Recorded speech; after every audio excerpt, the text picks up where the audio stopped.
Alright, so we've talked about the worst, we've talked about the rest. Now's the time to talk about the best. Let's, not a lot of hoopla, not a lot of lead-in. Let's talk about the 10 best films from 2017. Honorable mention, Passengers. So, this one actually came out in 2016. I didn't see it till 2017. And because of this movie, I've kind of made it the thing where I won't compile my lists until I've seen every movie that I want to see from the previous calendar year, because boy, did I really love this movie.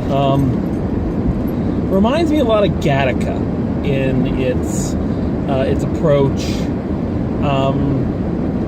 I like that it's a film that tackles something that isn't really handled a lot in movies or TV, and that's, loneliness.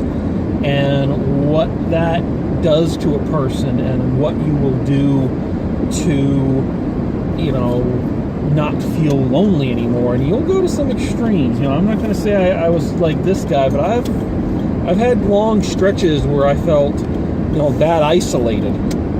Very little contact with people. So, I got this movie. I've heard criticism of it, it's creepy and it's all creepy. And I can see where that's coming from, but I often wonder if the genders were reversed, if Jennifer Lawrence's character was the one who woke up first and all the other beats were the same, it's just the two characters' genders were reversed, would people still consider it creepy? And I don't think so. I think, it's creepy because a man isn't supposed to feel that lonely and isn't supposed to make that kind of a connection with someone. When we do it, it's creepy. So I thought this movie was beautiful. I thought the design of it was amazing.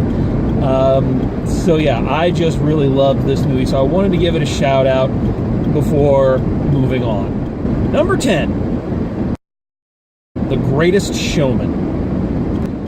So this is one I saw really recently, and it had such an impact on me that, I just had to include it on this list. But I'm going to be honest, I think that it might be one of those films that after I see it a few more times, maybe it's not as good as I'm thinking it is. Maybe it's just, a decent film. Maybe it belongs more in the meh films than the best. Because, there are some filmmaking things I didn't really like. The story is kind of rushed. And as documented by myself and a lot of people, it's not historically accurate, and some people think it's, horrible that you're holding this guy up, P.T. Barnum as some kind of hero or some champion of the downtrodden, like it's sacrilege. And all that's true. But all that being true, I also have to say that I haven't kind of had that much fun going to a movie in a long time. It's a movie that I keep thinking about after I've seen it. The music is now a regular rotation on my workouts and on my drive homes, so I think it did some things right. Those are all valid issues to bring up, but when I think of this movie, I think of just the great songs, the wonderful choreography, the great performances, and yeah, historically inaccurate, yes, but then again, if you go and watch Turner Classic Movies and you watch some of the biopics from, the 1930s on, go watch Yankee Doodle Dandy, which won the Academy Award for Best Picture, a biopic about George M. Cohan. It is not historically accurate. There's one that stars Errol Flynn about, General Custer. That is not historically accurate. Any of the films about Babe Ruth. I mean, I don't know. Maybe it's because I have great memories of going to Barnum and Bailey Circus when I was a kid with my parents, that, I'm willing to overlook some of that and just kind of love that, the whole spirit of it. But whatever it is, for once I'm on the bandwagon. Normally I'm the one sitting in the back going, oh, this isn't that good. It's not as great as y'all think it is. But for once I'm actually right there with everybody going, yay, this movie. So, yay, this movie. Number 9, The Shape of Water. So this is another latecomer. You know, there's a lot of latecomers on this list, and again, I've heard criticism against it since I've seen it, but none of that criticism really bothers me too much. I think this is a beautiful film. I've watched some documentaries or some making of featurettes on it since I saw it. Guillermo del Toro calls it a fairy tale for troubled times, and I really like that. That is the core of a great concept statement, and it is that. The performances in it are beautiful. The direction is, you know, second to none. The merman costume and makeup is a masterpiece of practical filmmaking. And the connection between the fishman and the mute girl is so well done, especially when neither one of them can talk. It's something completely unique and completely different from a director who is known for giving us those types of movies. So, number 8, Kong, Skull Island. I love this fucking movie. This is the giant monster film that I have been waiting for years. And it feels like this one found like the perfect balance between the two Godzilla movies that America had produced. Again, I've heard criticism of it since it came out. You know, the human characters are too broad, or the human characters aren't interesting enough. You know, the human characters are supposed to be broad. Have you never seen a Godzilla movie? The only thing the human characters are supposed to do is be just interesting enough to hold your attention until the next giant monster fight. And they do that. This film is just balls to the wall, no nonsense, fun, giant monster smash up. It is just serious enough that we take the stakes seriously and we care about what happens to the characters, and just wacky enough that you can just sit back and go, it's a giant fucking monster movie. What more do you want? This is, like, I wish, they're all planning this Godzilla extended universe, of course they are. If they had started with this one instead of that god-awful Godzilla movie a few years back, I'd be more excited about it. So, I dug this movie kind of in the same way I dug Magnificent Seven last year. Just a lot of fun. Number 7, Logan.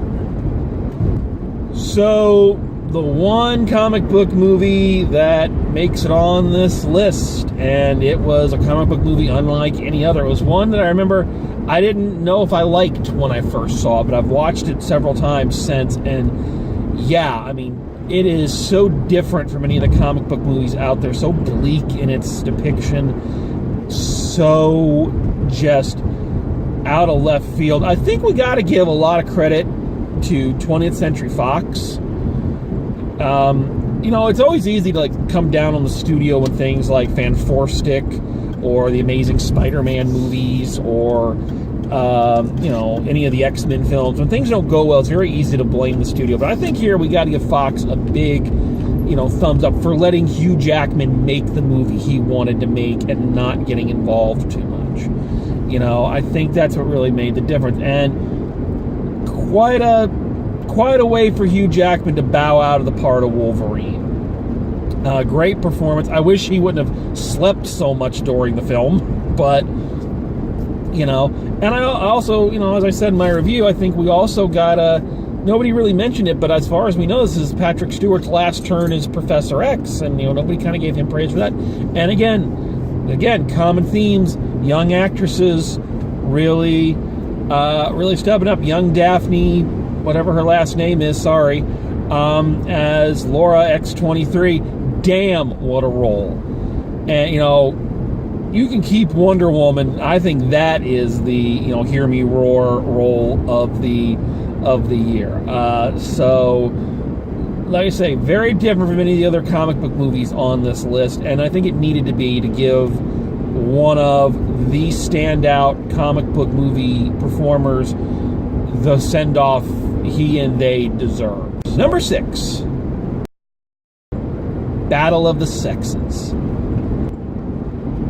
This was the best ensemble acting film I've seen in a long time, and I just recently, as I'm recording this, I just did my review of The Post and was talking about how that movie, really didn't tell us anything new or give us any new insight to anything. Whereas I think this film is the counter argument to that. I think this film, it tells us a story we know, and it teaches us lessons that we know, but takes it from a new and different angle. We get to know both of these characters and the people they know and the people they interact with and how they're viewed by everyone. So it's not just a one-sided story. And both sides are equally interesting, compelling, and again, what I like is that neither one of these characters is, the hero, in my opinion. I think they're shown both to have positive and negative elements to their personalities, and I like when a movie does that. And overall, just two really great performances by Steve Carell and Emma Stone. I think Emma Stone deserves the Oscar for this one more than she deserved it for La La Land. But yeah, this is one of those films that I thought a lot about after seeing it, and that's usually a very good sign. Number 5. Table 19 and Everybody Loves Somebody. So the romantic comedy has kind of died in the last couple years. It was really strong in the 80s and early 90s, but it really has kind of died out as a viable film genre because all the ones that come out for it are kind of crap. But here in this year we had 2 which were incredibly well done. Table 19 I loved for the kind of downtrodden, wacky characters, and the very theatrical in that it felt like a play. It felt like I was watching a play, which I always like. And again, I just mentioned this in the Battle of the Sexes wrap-up, but again, what I liked about Anna Kendrick's character, Anna Kendrick, by the way, making her second consecutive appearance on a best of list, so congratulations. Her character, in a normal romantic comedy, the guy that she's dating would be the big jerk, and she would be, Miss Perfect. But I like that they showed that, no, she had her hand in what went wrong in their relationship, just like he did, and it was up to both of them to fix it. And I like that. I love the supporting cast in this. Same thing with Everybody Loves Somebody. Once again, we see a flawed protagonist.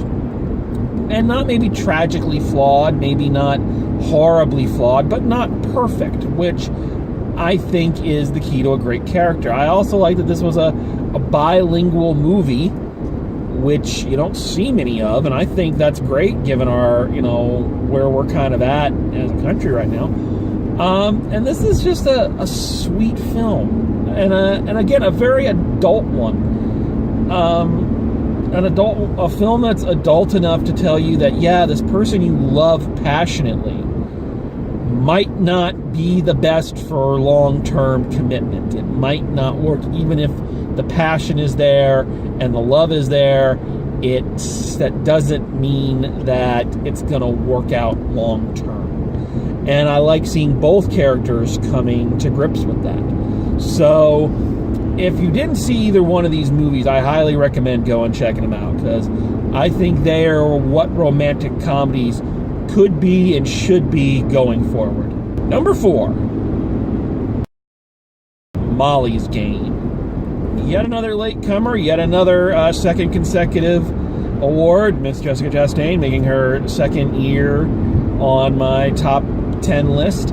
Again, a film I saw very recently, so I haven't had time to process it, so I'm hoping I don't end up regretting it, but I really don't think I will, because boy, I just loved this movie. I loved the dialogue, I loved the way it was made, I loved the story it told, the performances. There's just not a lot I look at in retrospect with this film and go, ooh, ugh. Didn't quite pack the punch of Mrs. Sloan, which took the #1 spot last year, but it did its job and did it very well. So I really appreciated it, and it kind of makes you want to learn poker just so you can understand what the hell they're talking about in some of it. But still, a very, very well done film that's missed, that a lot of people seem to have missed. I haven't seen this on a lot of lists. I haven't seen a lot of reviews for this, and so it's probably going to get overlooked for Oscars and whatnot. But in my opinion, definitely one of the better films of the year. Number 3, Logan Lucky. Woo! Man, the fact that more people didn't see this movie just ticks me off. As I said, there's going to be themes. Here's another one, heist movies. This is just a great heist movie. And it's a heist movie in a different setting than anything we've seen in a long time. With the slick guys in sharp suits. No, these are southern guys and gals, good old boys and girls, and robbing the great American raceway. The plan that they come up with is fascinating. The characters are surprisingly deep. I like how they set all of them up to just be these, kind of redneck stereotypes. And as the film goes on, you learn there's much more to them. They're intellectual. They have their strengths and how they use each of their individual strengths to pull off this job.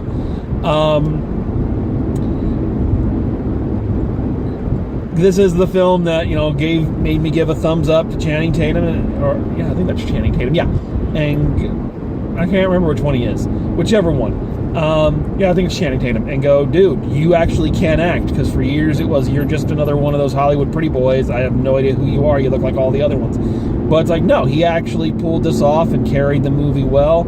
Kylo Ren does an amazing job in here. I love all the characters. There's not one character in here that I don't love, and big ups to 007 Daniel Craig for kind of stealing the spotlight there as Joe Boom. So this is a film that I have watched many times since it came out on DVD. I've rewatched it a lot because it's just that enjoyable. Judging by its box office, it didn't do too well, so it means a lot of you missed it. So I'd say you need to go and find this movie. Number 2, Professor Marston and the Wonder Women. I can't describe really how much I love this movie and how amazing this film is in every aspect. Brilliant acting by everyone involved. A story that is very complicated to tell, but does so in a way that is not sleazy, it's not exploitive, it's not, evil in any way. It never once, and I think this is a counter-argument to things like 50 Shades of Grey. This is the film that says people who are into certain things are not monsters, and they're not necessarily people who have suffered some horrible trauma in their childhood or had a horrible abusive parent or something. No, sometimes they just like what they like, and that doesn't affect who they are as people or raising kids or anything like that. We don't see enough of that. And this is a film where it would have been so easy to take that stance, but this movie stands very firmly on the side of this is a love story between 3 people, and tells it honestly. And as such, this is one of the most heartfelt films I saw all year. This is, dare I say it, one of the sexiest films I've seen all year. It was just beautifully told, beautifully acted, and gives you an interesting glimpse into the life of the people who brought about one of the most important fictional characters in American history. So, again, I said this in my review, I'll say it here. For those people who I always see on Facebook who are always, calling about equal rights, and they want to show this and they want to show that, good on you. You need to see this movie. This is your movie. This is the movie that says, like I just did, these are normal people, and it's perfectly natural. Okay? So go check it out. And the number one movie of 2017 is Their Finest. Yeah, I mean, I don't think this one comes as much of a surprise if you watch these reviews, because Their Finest just knocked me out with how good it was. Admittingly, I'm an easy target for a movie like this because it handles so many things that I love. In terms of historical things, I love the period of the 1930s and 40s and World War II as a subject matter. I love old movies from that time period. And this is a movie about making one of those movies. And again, it is so earnest in what it does. It is so it is such a love letter to that period of time, that period of filmmaking. And it's a movie, movies about movies can be tricky because they're usually trying to expose the ugly underbelly of this, that, and the other thing. But this one is a movie about movies that says films are important. Art is important. Movies can find us in the darkest times and give us hope. Even if the stories are fictional, even if the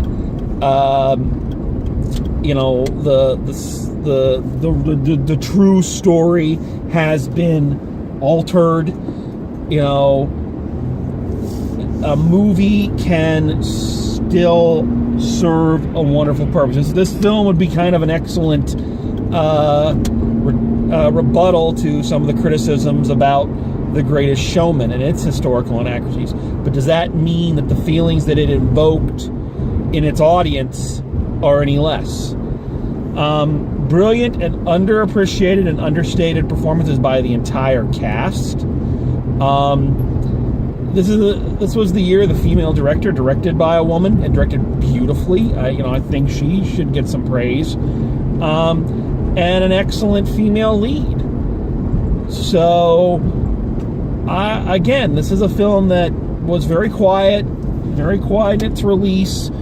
I don't know of too many people who heard of it or saw it, and I'm telling you right now, folks, if you're a fan of movies, if you're like me and you're a fan of Turner Classic, you need to go check this one out. Find it, watch it, love it, and enjoy it.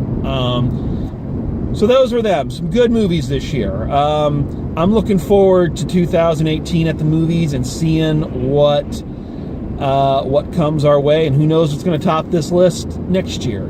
So here's to a happy 2018, and until next time, drive safe, and I'm going to see you at the movies.